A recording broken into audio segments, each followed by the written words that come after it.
Bonjour, merci d'être avec nous pour cet atelier autour du répit des aidants.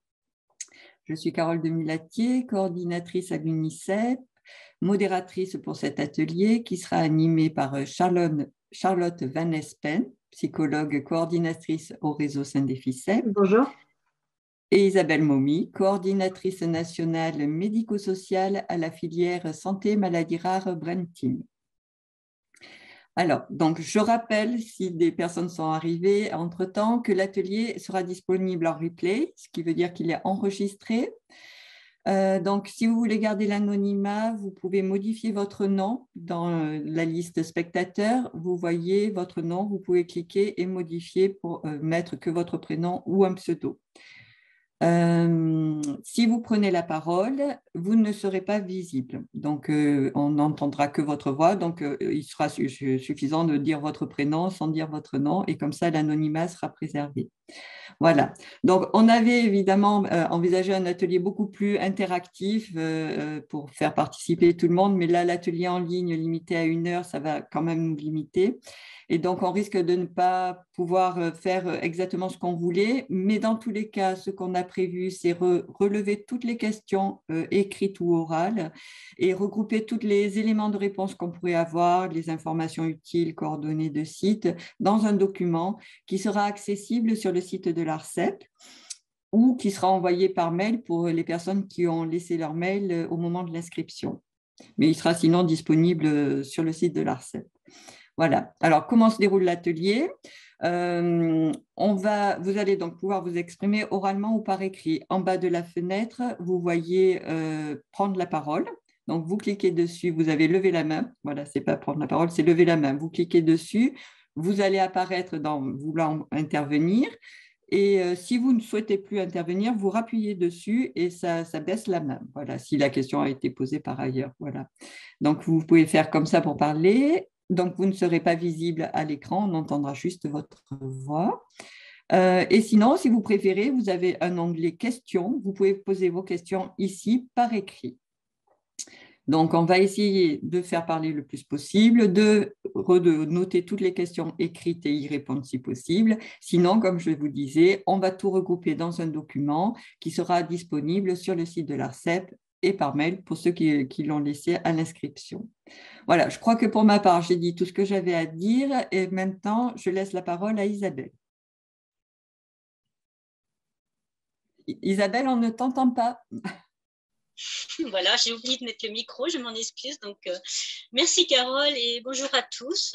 Moi, je vais vous présenter la définition du mot répit puisqu'on va l'aborder et ça pourra nous amener aux échanges tout à l'heure. Donc, je veux bien qu'on mette à l'écran la définition. Donc, c'est une proposition de définition qui méritera sans doute aux uns et aux autres d'apporter un regard critique et d'apporter un complément d'information donc sur le répit. Donc, le répit peut être considéré comme un moment où l'aidant peut faire une pause pendant laquelle le proche est pris en charge par une personne.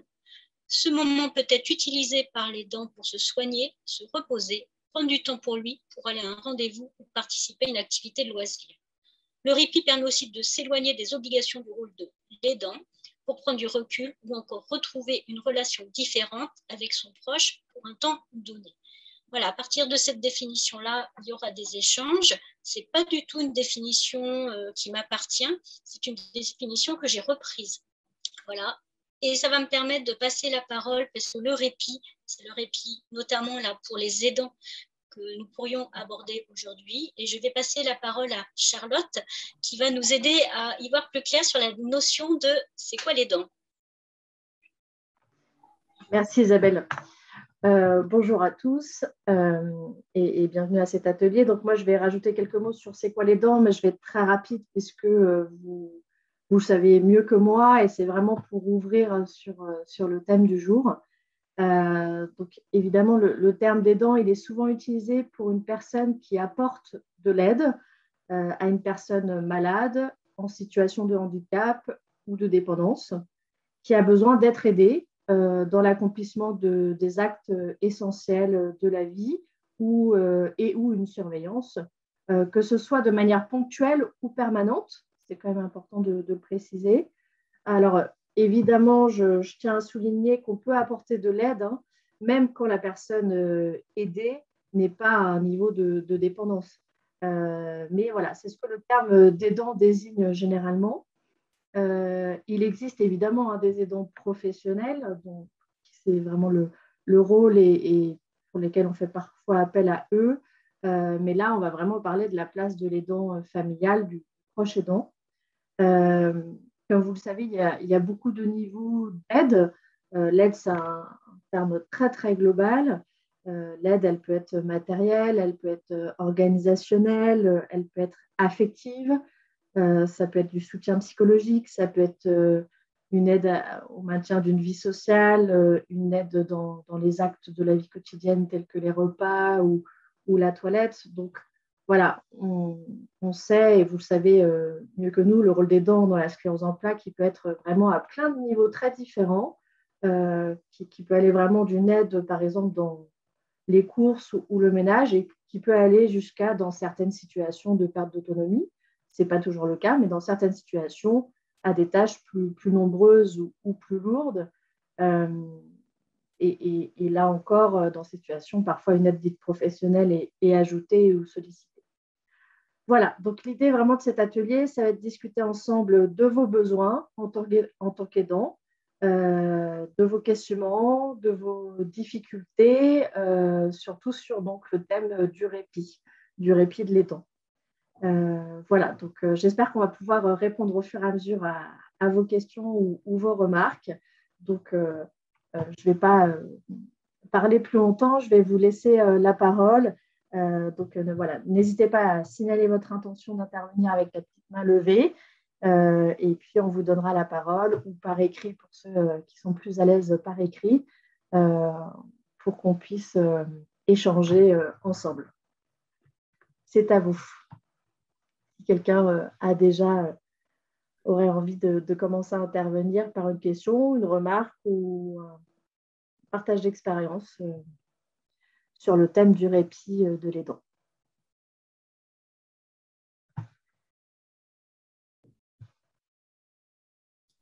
Ah, il y a une question par écrit. Alors, je suis aidante psychologique pour mon fils qui vit à distance. Je suis son seul soutien.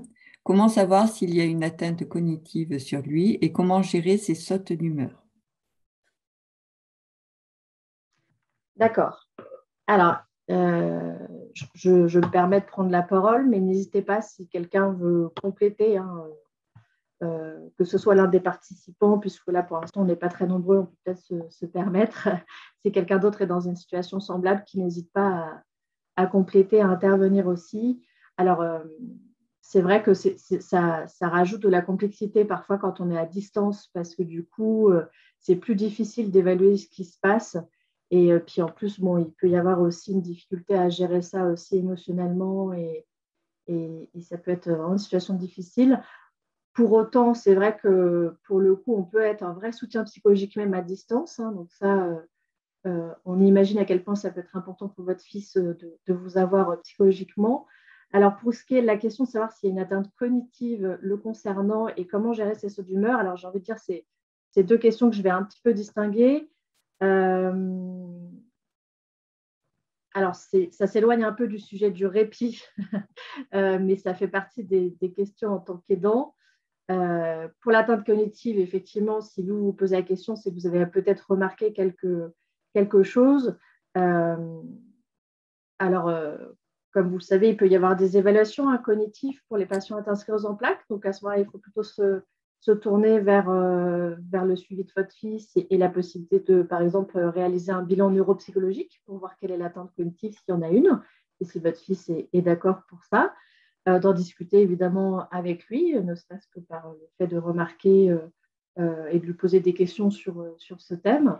Et les sautes d'humeur, alors ça, c'est une question très large. Je ne vais pas pouvoir y répondre forcément là tout de suite, surtout à distance.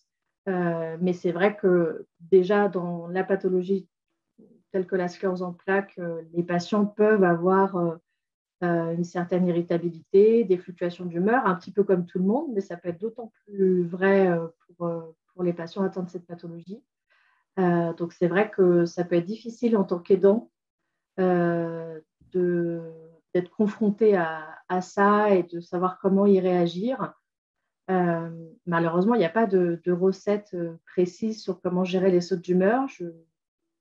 Je pense que ce qui est important, c'est de pouvoir, peut-être dans les moments où il n'y a pas d'émotions trop grandes, de pouvoir les reprendre, de pouvoir en parler, j'allais dire, à froid, du coup, quand la personne a l'air plutôt bien. Et notamment peut-être nommer son inquiétude parfois quand on a l'impression que l'autre est mal moralement. Parce que ça peut être difficile aussi d'évaluer à distance, hein, ça. Voilà, je ne sais pas si quelqu'un veut compléter là, les premiers éléments, mais... Moi, Oui. peut-être en attendant si que quelqu'un se Ouais. manifeste, n'hésitez pas surtout.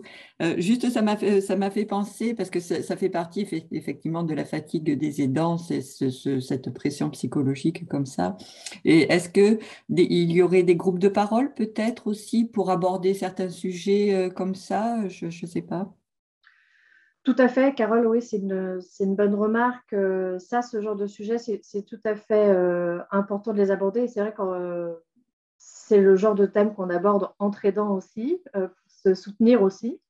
Mm. Et tout à fait, ça peut être une piste pour parler de ce genre de choses. Il existe pas mal d'associations d'aidants, hein, vous le savez peut-être, vous en faites peut-être déjà partie. Et les associations d'aidants, ou même parfois la ville, enfin, il y a plein de choses qui s'organisent, font soit des groupes de parole d'aidants, soit ce qu'on appelle des cafés d'aidants, c'est-à-dire se retrouver dans un moment convivial entre aidants pour parler de ce genre de difficultés. Alors que ce soit entre aidants de différentes pathologies ou que ce soit entre aidants d'une pathologie en particulier comme la sclérose en plaques, il existe pas mal de choses. Donc ça peut être effectivement quelque chose qui peut vous soutenir, vous, en tant qu'aidant, même si vous, votre question, c'est comment soutenir l'autre. Justement, on sait à quel point soutenir l'autre, c'est très difficile. Et donc, il ne faut pas hésiter à être soutenu soi-même. Et les cafés des aidants, les associations des aidants, les groupes de parole pour aidants en font partie, tout à fait. Et n'hésitez pas, d'ailleurs, si certains d'entre vous en ont déjà l'expérience, à nous la partager. Oui, qu'elle soit bonne ou mauvaise d'ailleurs. Est-ce que quelqu'un veut réagir? Oui, je vois qu'il y a Sarah qui lève la main. On vous écoute, Sarah. On va vous donner le micro. Voilà. Bonjour, je ne sais pas si vous m'entendez. Oui, bonjour Sarah, on vous entend. Allez-y. Voilà, donc je m'appelle Sarah, je suis aidante de ma maman qui a la sclérose en plaques depuis bientôt 10 ans. Et j'ai 35 ans. Et du coup, par rapport à la question du répit, il y a la notion de culpabilité en fait qui arrive parce que c'est très très difficile de continuer d'avancer, de prendre du temps pour soi quand on a son proche qui... Alors moi, c'est un peu particulier parce que ma mère n'acceptait pas la maladie. Elle a fini par faire une tentative de suicide. Elle est aujourd'hui en USLD, donc une unité, je vais y arriver, de soins de longue durée. C'est comme les EHPAD, mais en plus médicalisé. Donc elle est vraiment... elle arrive à faire un petit peu sa petite vie, elle a une dépendance complète où elle est alitée au quotidien et c'est vrai que pour moi, alors, je fais partie d'un groupe d'aidants que j'ai intégré justement il n'y a pas longtemps, un groupe sur Facebook qui est vraiment très bien. Et cette notion de culpabilité revient aussi donc, chez beaucoup d'aidants parce que on est complètement démunis, quoi. Et moi, ça a été une charge énorme qui m'est arrivée sur les épaules de devoir du coup gérer sa vie de A à Z. Et en fait, le répit, c'est très compliqué parce qu'il y a tout le temps quelque chose à gérer. Et au niveau de l'administratif, au niveau de la coordination entre les différents corps médicaux. Donc en fait, on est vraiment sollicité en permanence. Donc, et moi, par exemple, j'ai entendu parler il n'y a pas longtemps donc de centres qui peuvent être intégrés justement pour des centres de répit un peu, mais quand je vois l'état de ma maman, je me dis c'est très compliqué en fait de je suis en Bourgogne, il n'y a pas énormément de centres pour l'accueillir. Donc, il y a tout ce côté logistique, en fait, où on se dit, des fois, on aurait besoin d'un répit là, tout de suite, maintenant. S'il faut monter tout un dossier encore pour pouvoir, vous voyez, la faire accueillir quelque part, c'est bien, c'est génial que ça existe, mais c'est encore d'autres choses à gérer, quoi. Je veux bien commencer à prendre la parole et par rapport au répit, en tout cas, je ne pourrais pas rentrer dans le détail, mais on pourra aussi, je rechercherai les structures. Mais le répit, ce n'est pas que des structures en fait physiques. Alors ça existe, hein, c'est un des moyens, c'est d'aller une semaine, un jour dans des structures de répit, proches du domicile si c'est plus simple pour vous. Donc on pourra chercher si ça vous intéresse. Mais le répit, c'est aussi qu'il existe des systèmes et que c'est peut-être ça que vous n'avez pas connaissance, parce que toute la difficulté, c'est la richesse, mais trop riche de choses qui existent. Mais il existe aussi des modalités où des personnes viennent à domicile de la personne, c'est du répit, et permettent à l'aidant qui est extérieur ou qui vit avec la personne de pouvoir aussi se poser et prendre aussi des vacances. Donc le répit, c'est pas forcément que déplacer entre guillemets la personne, vous voyez, c'est beaucoup plus large que ça, et c'est peut-être ça que tout le monde n'a pas connaissance. Donc pareil, hein, on a prévu, hein, donc Carole nous a dit qu'il y aurait par la suite, on vous fera un petit écrit sur les différentes modalités peut-être de répit pour que vous puissiez élargir peut-être ces recherches-là. Et puis pour vous aider à trouver les répits, parce qu'effectivement, quand on est aidant, on n'a plus le temps, enfin le temps passe très vite et puis on est noyé par beaucoup de choses à faire. Il y a les assistantes sociales qui ont un rôle important, qui peuvent vous aider à vous donner toutes ces informations-là. Alors c'est vrai que c'est un petit peu le danger des aidants, c'est on est pris par le temps, par aider le proche, on veut bien faire, et du coup on oublie soi-même, et bien souvent on en arrive à des épuisements des aidants, un petit peu comme vous dites. Voilà, donc je ne suis pas rentrée dans le détail, mais je vous enverrai sur votre région, plus particulièrement ce qui peut exister. Et les démarches ne sont pas forcément... Pardon, oui, j'allais juste compléter sur les aspects plus psychologiques et n'hésitez pas après, Sarah, à nous répondre. Hein. Moi, j'entends tout à fait, je vous rejoins, hein, c'est ce que j'entends beaucoup aussi de la part des personnes aidantes, ces notions de culpabilité, d'impuissance, à quel point on peut se sentir impuissant face aux difficultés de son proche. Et j'ai envie de dire aussi, en plus particulièrement dans votre position aussi en tant qu'enfant, pour aider son parent, son ascendant, surtout à un âge comme le vôtre, à 35 ans, où on a plein de projets de vie aussi en cours, plein de choses à gérer de sa propre vie, et que ça peut être très difficile de gérer celle du parent, où on est dans une situation de vie où on commence soi-même à être... depuis quelques années déjà normalement, mais être adulte et à potentiellement avoir ses propres enfants et qu'on doit gérer son parent, c'est toujours extrêmement difficile, notamment dans des situations comme la vôtre où finalement votre mère a une SEP depuis longtemps et qui a en plus eu des difficultés psychologiques en plus, puisque vous nous parliez de sa tentative de suicide. Donc c'est très douloureux en plus de voir la détresse aussi chez son parent. Et puis la deuxième chose aussi que vous avez dit qui me paraît très importante, et je pense que d'autres aidants peuvent tout à fait se retrouver là-dedans, c'est quand vous disiez la sollicitation permanente, c'est-à-dire cet état aussi qu'on peut développer un peu d'hypervigilance, en tout cas de vigilance permanente, de stress, du coup d'être un peu toujours dans les starting blocks, j'avais envie de dire, parce qu'on sait qu'on peut avoir un appel, une chose à faire, c'est une charge mentale aussi énorme, et j'entends tout à fait ces difficultés. Je vous remercie pour votre témoignage parce que je pense que plusieurs d'entre vous peuvent avoir un écho là-dessus en tout cas. Merci pour vos retours. Oui, c'est ça, c'est tout le temps gérer la vie de quelqu'un d'autre en plus de la sienne, donc c'est pas forcément évident. Encore, moi je trouve que je m'en sors pas trop mal parce que je suis assistante commerciale, donc gérer la paperasse c'est mon métier aussi au quotidien, mais je me doute que c'est pas forcément simple pour tout le monde, et en effet la position que j'ai, en fait je deviens un peu la maman de ma maman, et c'est très compliqué. même au niveau juridique, au niveau de plein de choses, parce que je ne suis pas forcément très légitime et comme je suis jeune, ça rajoute encore d'autant plus pour, pour faire en sorte que les choses se passent bien. Et du coup, j'essaye d'œuvrer au quotidien là-dessus pour faire aussi reconnaître le droit des aidants parce qu'on n'est pas là pour rien, quoi. Je veux dire, si on a un relationnel particulier avec la personne, donc il y a des choses qu'on peut apporter, mettre en lumière que le corps médical ne sait pas forcément, mais voilà, c'est sûr que c'est pas évident. Merci en tout cas, Sarah, pour votre témoignage. Je vois qu'il y a une autre main levée de Acer. On va vous donner la parole. Allez-y. Oui, bonjour, vous m'entendez? Ah, on vous entend un petit peu loin. Hein. Alors, je vais essayer de me rapprocher. Ah, ça va mieux. Ça va mieux. Bonjour. Alors, Bonjour. voilà, moi, je connais, hein, je me suis inscrite sur le réseau Sindefi.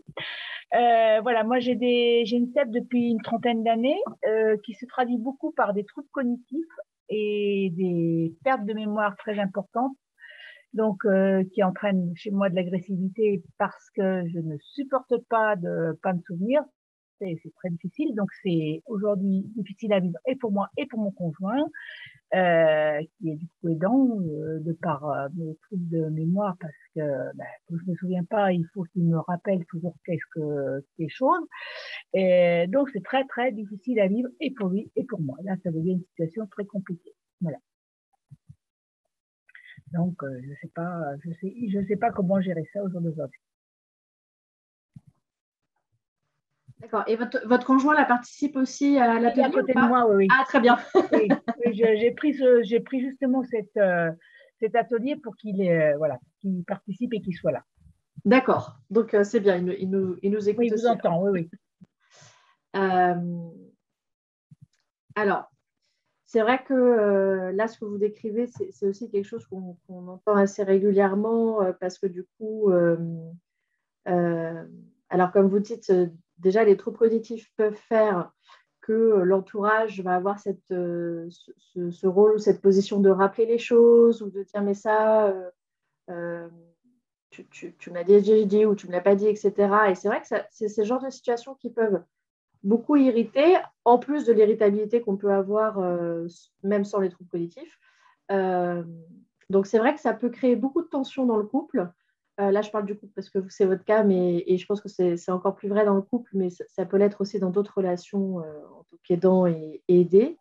Je ne sais pas si d'autres personnes auront peut-être des idées, donc je laisserai les autres aussi intervenir. Moi, ce que j'avais envie de dire, c'était aussi qu'effectivement, il fallait réussir et c'est très difficile, mais dans ces cas-là, à bien communiquer dans le couple pour éviter les tensions liées à ça et que tout se cristallise sur ça, parce qu'on a tendance aussi après à centrer nos échanges là-dessus.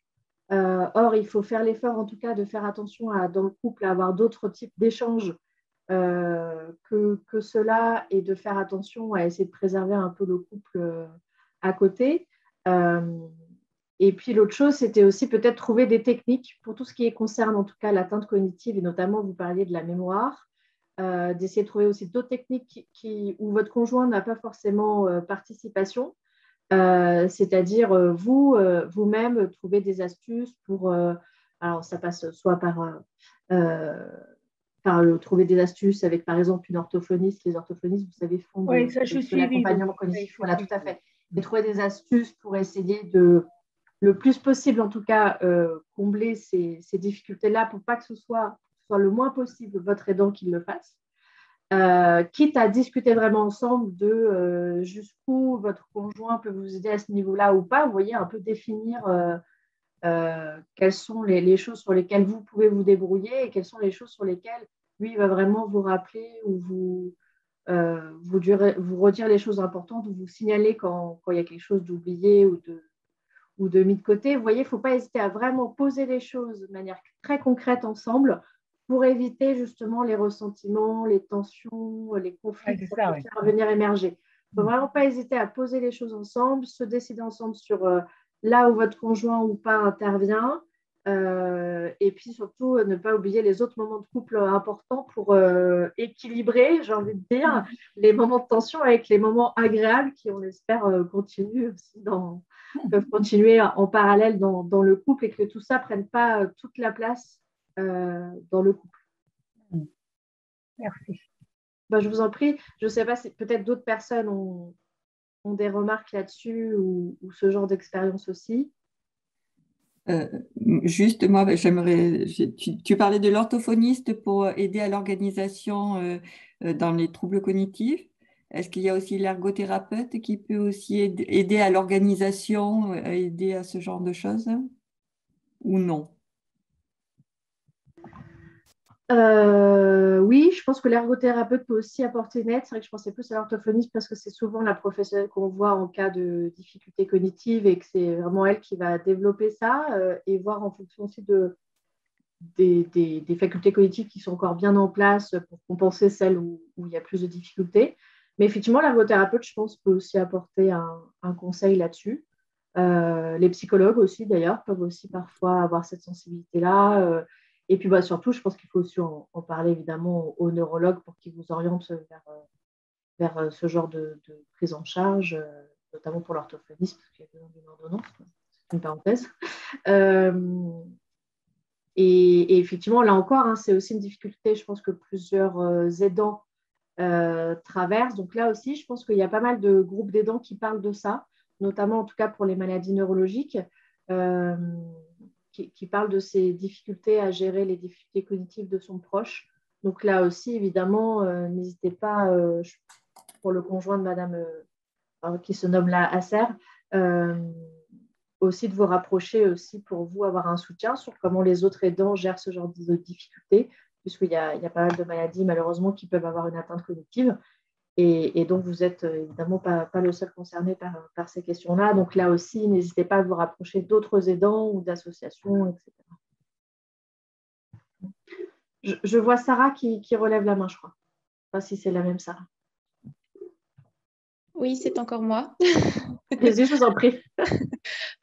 Oui, si je pouvais me permettre de réagir par rapport à l'intervention précédente, c'est en effet la personne qui est malade, si elle a la capacité de vraiment exprimer ce dont elle a besoin, pas besoin, à son aidant, en fait, de vraiment savoir si elle peut exprimer clairement, de dire les choses, ça permet aussi à l'aidant de se positionner derrière et d'éviter justement qu'il y ait des tensions. Je dis ça parce que je l'ai vécu aussi avec ma mère où en effet on pense bien faire et puis en fait on commence un peu d'entraver le peu de liberté qui reste à l'autre et c'est très compliqué. Donc quand on ne sait pas, en fait, on fait, on pense bien faire, mais ce n'est pas forcément le cas. Donc, elle avait des difficultés, par exemple, ne serait-ce qu'à faire sa liste de courses quand je venais pour savoir ce dont elle avait besoin.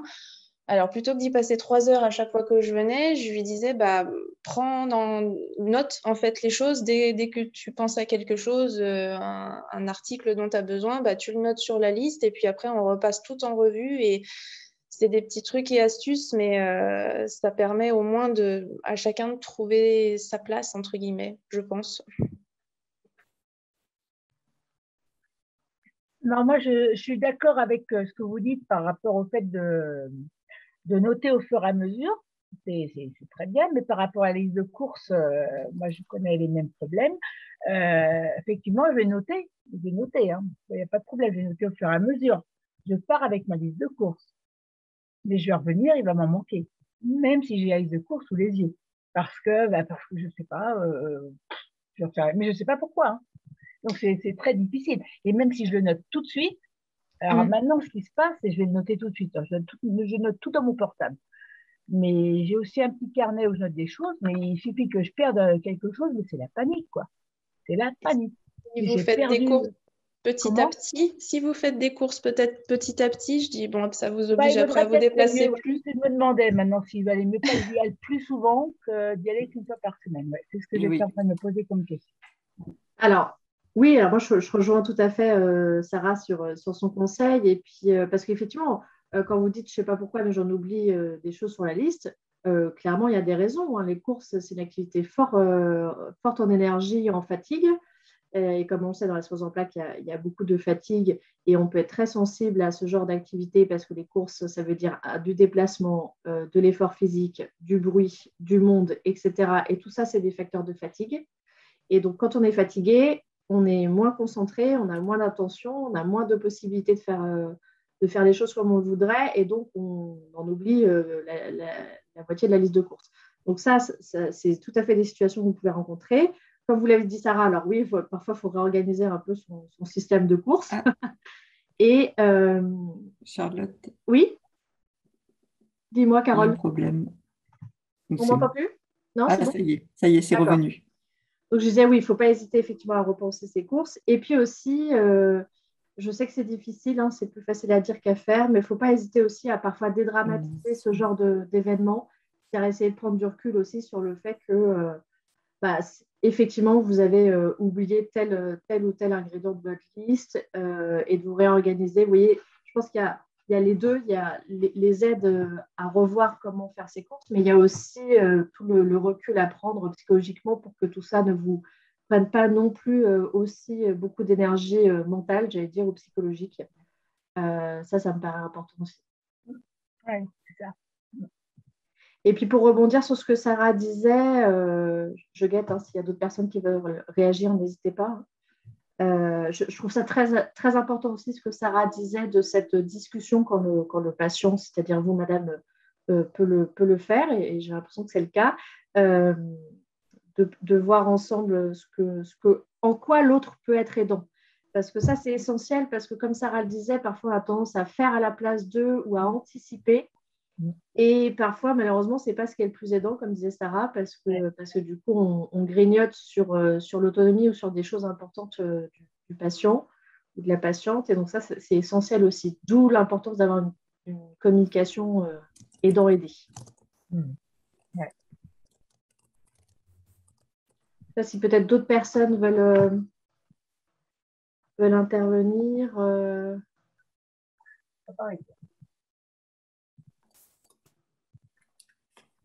Là, ce que je pense ce qui doit créer les tensions, j'imagine aussi, c'est peut-être que justement l'aidant n'a peut-être pas conscience de la difficulté que représentent les troubles cognitifs. C'est vrai qu'on a du mal à comprendre, mais que tu avais une liste, tu n'as pas réussi à faire toutes tes courses.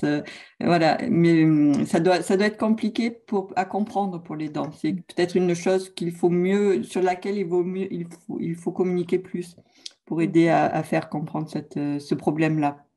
Et je trouve que l'idée de fractionner les tâches en plus petites, faire des tâches plus simples, moins lourdes, moins fatigantes, c'est une bonne idée, il me semble. Ouais, mais je pense qu'il va vraiment falloir que je vienne à ça.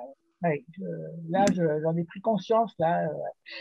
Ouais, je vais faire plus. Ben, c'est pareil, aller plus souvent en cours, c'est aussi fatigant. Hein, voilà. Puis, bon, moi, j'avais pas trop envie d'aller trop non plus traîner dans les magasins. Pas les temps qui courent, quoi. Voilà, donc moi j'y vais, mieux je me porte, hein, c'est ce que je me dis. Mais bon, après, voilà, bon, mais il va falloir que je trouve des solutions ou à ce que mon mari y aille ou pas ici de temps en temps, quoi. Peut-être. En tout cas, n'hésitez pas les Après, efforts il peut y avoir aussi les aides ménagères qui peuvent aider. Alors, je ne sais pas si Isabelle, peut-être ça, c'est plus ton domaine. Est-ce que les personnes qui ont Ouais. des troubles cognitifs comme ça peuvent avoir Je des crois aides pas. Non? Non. Si. Ah. Ça dépend, oui. Tout dépend du degré du trouble. Donc, c'est un peu, évidemment, quand c'est pas précis. Mais alors, c'est vrai que j'allais rebondir, j'ai laissé les échanges. Une des possibilités, après, il faut que ce soit un choix aussi de la personne patiente et de l'aidant. Hein, parce que si l'aidant aime faire des courses, ça peut être aussi une répartition où chacun s'y retrouve. Mais si c'est aussi en termes de temps lourd, aussi, par exemple, pour l'aidant, il est tout à fait possible de bénéficier, alors je ne vais pas rentrer dans le détail, mais de bénéficier d'aide, et notamment, je pense à la PCH, qui permet de prendre en charge des temps, notamment au sens très large des temps d'aide ménagère, d'aide à la vie quotidienne, où ces personnes, alors soit vous accompagnent pour faire les courses parce que vous en avez encore l'envie, c'est simplement qu'elle vous guide et puis voilà, elle vous sert un petit peu d'aide-mémoire s'il y a besoin. Ou si c'est encore trop fatigant pour vous, que ce n'est pas le souhait de vous déplacer, qui peuvent directement faire les courses pour la personne. Donc, c'est tout à fait possible aujourd'hui de bénéficier de certaines aides financières parce que ça a un coût. Vous pouvez aussi tout à fait financer un service d'aide ménagère sans pour autant faire une demande à la MDPH de PCH. Il y a quand même un coût. Et donc, si on veut prendre en charge le coût, alors évidemment, il y a un dossier MDPH, ça ne se fait pas comme ça. C'est pas toujours accepté parce que, enfin, c'est accepté. Moi, je connais des situations de personnes qui ont la sclérose en plaques qui ont effectivement bénéficié, dans le cadre de la PCH, de temps dédiés d'aide ménagère qui accompagnent la personne avec la sclérose en plaques pour faire ses courses. Après, il faut monter le dossier, donc tout dépend comment étudier le dossier, comment est monté le dossier. Mais en tout cas, c'est tout à fait possible de monter un dossier de demande d'aide financière pour avoir des temps d'aide ménagère. C'est une des solutions possibles. Et il existe aussi le système un petit peu d'entraide, aussi par des bénévoles, par des associations d'entraide, où des personnes vous aident voilà, par exemple, à faire les courses. Et là, il n'y a pas de coût. Voilà, donc c'est une autre dimension. Je vous mettrai dans le document qu'on vous produira à la fin, enfin tout après nos interventions, je vous mettrai de l'information sur la PCH et puis éventuellement le lien avec la demande d'heures pour avoir des aides ménagères. Je ne sais pas si j'ai été claire. Voilà. Oui, merci Isabelle. Est-ce que quelqu'un d'autre veut intervenir sur un autre sujet du répit de l'aidant ou une remarque ou un partage d'expérience en tant qu'aidant?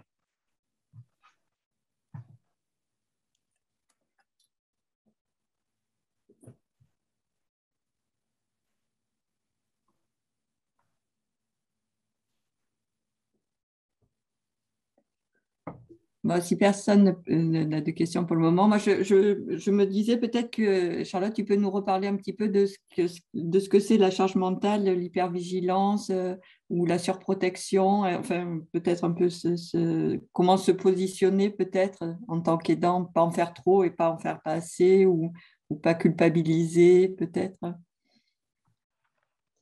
Oui, bah, d'ailleurs, je suis preneuse hein, si certains d'entre vous se retrouvent dans ce témoignage de Sarah, parce qu'effectivement, en tout cas, moi, j'entends beaucoup d'aidants avoir ce discours. C'est vrai que c'est très difficile à trouver un équilibre, à trouver le juste milieu entre faire à la place d'eux, c'est-à-dire faire pour, parce qu'on veut aider et donc le faire à la place de l'aider. Et le fait de laisser faire, ça, je pense que ça rejoint ce qu'on disait tout à l'heure d'en parler ensemble. Je pense que cette étape-là, elle est fondamentale, elle est indispensable, parce que chaque personne ne va pas avoir les mêmes besoins ou les mêmes envies et aura ses priorités ou les domaines qui seront importants pour lui à préserver et à garder une autonomie le plus possible. Et ça dépend de chaque personne. Donc, je pense qu'effectivement, il faut en discuter ensemble de ce qu'on accepte ou pas. Et puis, l'autre chose, c'est que psychologiquement, ça peut être aussi quelque chose de fluctuant. C'est normal aussi d'être ambivalent par rapport à ça. Et donc, il y a des moments où les patients vont avoir envie d'être aidés et d'autres non. Parce qu'il y a des moments où ça va les renvoyer à leurs difficultés, à leurs pathologies, à leurs frustrations. Et du coup, ne vont pas accepter l'aide à ce moment-là, vont voir mal la vivre. Et du coup, c'est un peu, pour les dents, dans ces cas-là, double peine, parce que non seulement il voulait aider, mais en plus, il tombe à côté de la plaque, donc c'est un peu difficile à vivre. Et puis, à d'autres moments où, au contraire, le patient va avoir besoin ou avoir envie d'une aide, va plus ou moins réussir à l'exprimer de manière plus ou moins explicite ou entendable. Et que c'est vrai que ce n'est pas toujours clair en tant qu'aidant de savoir à quel moment on apporte ou pas son aide et sur quoi. Donc ça, c'est vrai que ça demande vraiment beaucoup enfin, en tout cas, une communication assez fluide parce que ça peut bouger, ça peut varier et ça dépend d'une personne à l'autre. Alors, je vois des des mains qui se lèvent. Alors moi, je peux parler comme ça pendant longtemps, donc je vais essayer de redonner la parole. Alors. Oui, oui, je rejoins ce que vous disiez et ce que la personne avant aussi disait. C'est vrai que c'est pas forcément évident pour les dents de comprendre en fait ce que la personne traverse. Et moi, je sais que ma mère me disait souvent justement, mais de toute façon, tu peux pas comprendre, t'es pas à ma place.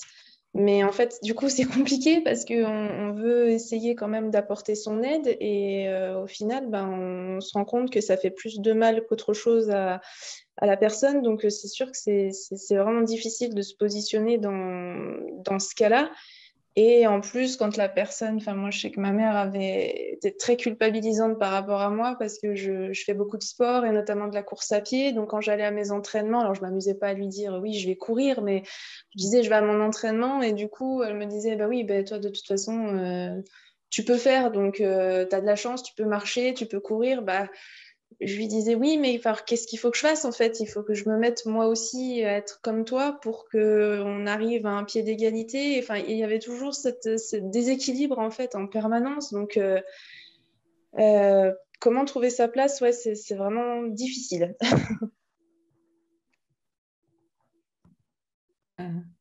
On a aussi dans les questions écrites une intervention de Tog. Alors, on va peut-être lui donner la parole parce qu'il a écrit beaucoup de choses. Je n'ai pas le temps de tout lire. Alors, on va laisser la parole à Tog et puis j'essaie de lire en même temps. En tout cas, merci Sarah pour le complément de votre expérience. Bonjour. Bonjour. Bon, ça marche. Je suis pas Oui. habitué à ce genre de choses. C'est juste audio ou c'est vidéo?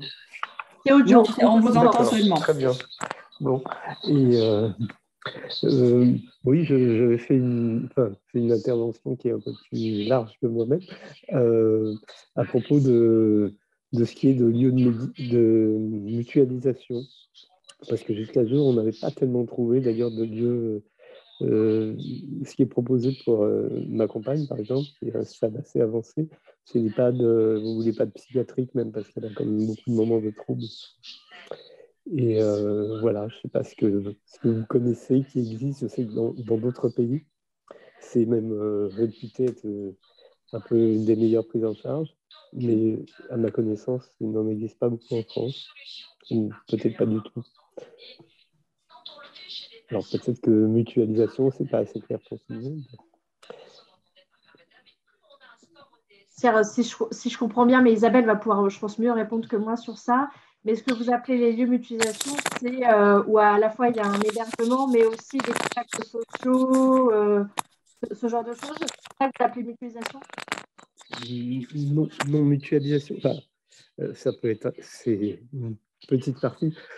En France, ça s'est mis depuis une dizaine d'années, ça s'est mis à exister pour ce qui concernait les personnes âgées. C'est-à-dire au lieu de mettre vos proches de parents dans l'EHPAD, où souvent ça se passe pas très bien. J'ai fait beaucoup d'expériences catastrophiques de ce genre.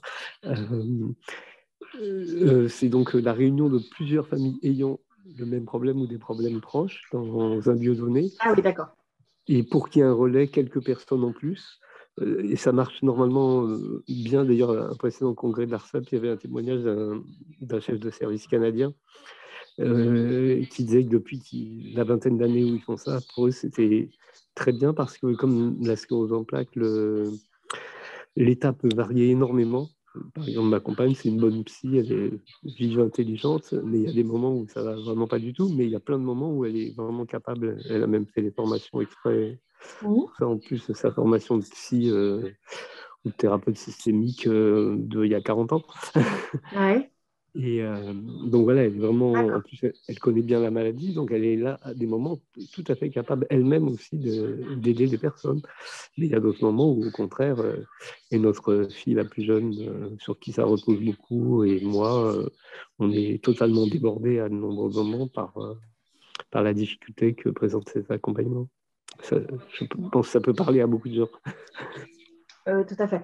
D'accord, donc je comprends mieux cette idée de mutualisation. Là, vous parlez vraiment de de lieux où habitent ensemble en fait plusieurs patients ou familles qui ne sont pas des lieux, des institutions comme on les connaît, mais plus des rassemblements entre personnes atteintes d'une même pathologie ou plusieurs pathologies. J'ai mieux compris votre question. Est-ce que Isabelle, toi, tu as connaissance de ce genre de lieu? Effectivement, moi, je connais très peu. Oui, ça existe. C'est ce qu'on appelle l'habitat inclusif. Pas rentrer dans un jargon trop compliqué. Donc, ça se développe beaucoup puisque, effectivement, l'objectif aujourd'hui, c'est plutôt de favoriser quand cela est possible et souhaité par les personnes. Alors, par contre, il y a un fond. Oui, peut-être. Il faudrait fermer le micro de Tog, peut-être. Je vais changer de... C'est un arrière-fond qu'on entend. Voilà. Merci. Donc, je répétais, effectivement, il existe aujourd'hui ce qu'on appelle l'habitat inclusif. Donc, c'est un mot qui est un petit peu peut-être compliqué à comprendre. Donc, c'est le système où plusieurs personnes en perte d'autonomie vivent en fait normalement dans des lieux en fait un peu regroupés avec d'autres personnes en perte d'autonomie. Donc il y a plusieurs systèmes, soit les personnes elles-mêmes vivent seules, soit elles vivent évidemment en famille avec leurs conjoints et leurs enfants et bénéficient un petit peu comme ça de mêmes intervenants.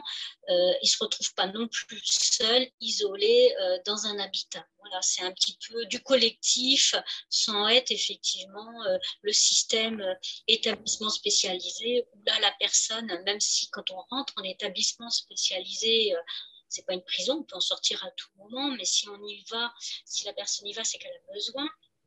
Du coup, la famille peut venir à tout moment, évidemment, avec les règles de l'établissement. Donc, il y a forcément des règles quand après la personne est seule, où là, la famille peut quand même échanger et voir régulièrement son conjoint ou sa famille. Donc, c'est plus léger. Et puis, c'est vrai que c'est vraiment, on est dans le système en amont, je dirais, de l'institution. Donc ça existe. Là encore, il y a beaucoup de disparités en fonction des départements et des régions, mais c'est quelque chose qui se développe. Donc du coup, répondre précisément à Monsieur Tog, je vais vous appeler Monsieur Tog. Évidemment, c'est pas possible, mais ça, je chercherai les lieux où on peut appeler et vous pouvez voir du coup si ça existe sur votre département. Voilà, il y a aussi dans les possibilités de répit avec la famille, ce qu'on appelle le baluchonnage, c'est un petit peu différent. Là, c'est la famille reste à domicile chez elle et c'est d'autres personnes extérieures qui vont permettre un petit peu de soulager momentanément l'aidant familial qui est à domicile. Donc, en fait, c'est vrai qu'aujourd'hui, en termes de répit pour l'aidant, ou patient même, qui peut parfois l'aider, vouloir un petit peu prendre du répit, il existe une multitude de solutions et la plus grande difficulté, je pense, pour l'aidant et l'aider, c'est de trouver sur sa région ce qui existe tellement c'est un millefeuille de choses. Donc, j'ai pas eu le temps de vous le dire tout à l'heure, donc c'est l'occasion. Il est en train d'être mis en place dans tous les départements ce qu'on appelle des plateformes 360. Ces plateformes-là, notamment 360, ont pour mission qu'il faut faire le 00 360 360, donc c'est un numéro évidemment avec une ligne verte, doivent permettre en fait aux personnes de pouvoir repérer localement les différentes structures qui existent pour favoriser le répit. Je ne sais pas si ça répond à votre question, mais effectivement, il y a beaucoup de choses qui existent. Puis il y a autre chose qui existe, ce sont ce qu'on appelle les GERM, les groupes d'entraide mutuelle. Là, chacun est chez soi, puis à un moment donné, il y a de l'entraide entre différentes, je dirais, familles concernées, par exemple là pour la sclérose en plaques. C'est un autre système aussi qui existe dans beaucoup de départements et qui sont développés. Je rajouterais aussi, si je peux me permettre, Isabelle, ma boussole aidant. C'est un site qui, en fonction de votre lieu et de la pathologie de votre proche, vous donne tout ce qui existe géographiquement autour de vous en fonction de ce que vous recherchez. Ça s'appelle Ma Boussole Aidant. Voilà, c'est une autre chose aussi qui peut vous permettre de trouver ce que vous cherchez autour de chez vous. Oui, oui, oui. Oui, c'est justement toutes ces informations qu'on va regrouper dans un document qui sera accessible sur le site de l'UNICEF, sur le site de la Fondation ARCEP, pardon. Voilà. Et donc, on va regrouper un peu toutes ces pistes de répit possibles, que ce soit les plateformes de jour, que ce soit les habitats alternatifs ou habitats inclusifs, voilà, qui se développent, alors que ce soit par pathologie ou avec des pathologies mélangées, mais c'est des maisons qui ont des soins, des centres de soins, enfin des professionnels de santé qui viennent à domicile comme ça, et c'est intéressant, ça se développe, c'est tout nouveau, parce que ça vient effectivement du Canada, et nous, on ne connaît pas encore très bien, voilà, eux, ils sont plus en avance là-dessus, et c'est des bonnes pistes que le gouvernement est en train d'expérimenter aussi. Donc, on va mettre un petit peu tout ce qu'on connaît dans ce document qui va être mis à disposition. Voilà, plateforme aidant, village vacances. Les plateformes de répit, c'est quelque chose qui est en train beaucoup de se développer dans beaucoup de départements. Alors, généralement, le répit le prennent au sens très large. C'est-à-dire que c'est les personnes en perte d'autonomie. Donc, ça concerne aussi bien les personnes âgées que les personnes avec une sclérose en plaques, que les personnes avec d'autres pathologies. Mais la clé d'accès, c'est la perte d'autonomie. Et l'avantage de ces plateformes de répit là, qui se développent actuellement, c'est que du coup, ça prend tout âge de la vie. Donc, ce n'est pas parce que vous avez 60 ans, parce que généralement, on ne sait pas où mettre le curseur de qui vous dépendez. Donc là, ça soulève, ça évite d'avoir ce questionnement-là. Et puis, c'est surtout qu'il y a un repérage vraiment là, très pointu et très ciblé sur le département. Qu'est-ce qui existe pour la personne? Et je pense que ça, toutes les plateformes aujourd'hui de répit qui sont en train de se mettre en place, on sent là qu'il y a vraiment une impulsion politique dans ce sens-là. C'est très important pour vous, sans doute, de connaître comment y accéder. Et puis, c'est vrai qu'il y a beaucoup de sites Internet qui vous les donnera. Oui, là, Sarah signale aussi. Ah, pardon. Non, Sarah signalait aussi la compagnie des aidants. Oui, voilà. C'est ça, c'est ce que j'allais dire. Ah, pardon, voilà, très bien. Et tu as laissé son mail, Carole, je te laisse le noter pour qu'on envoie. Voilà le mail, oui, j'ai vu. On va pouvoir regrouper tout ça, puis on vous adressera tout ça. On prendra contact avec Monsieur Tog. Voilà. Et il y a Acer qui veut peut-être encore parler, encore quelques minutes avant la fin, là. C'est marrant que ça s'appelle Acer. Bon, moi, je voulais savoir, on parle de répit pour les aidants, mais le répit pour les patients, ça existe comment en dehors, dans des structures ou, je ne sais pas, en dehors de chez soi? Parce que je pense qu'il y a des patients qui ont aussi besoin de répit. Tout à fait. Là, oui.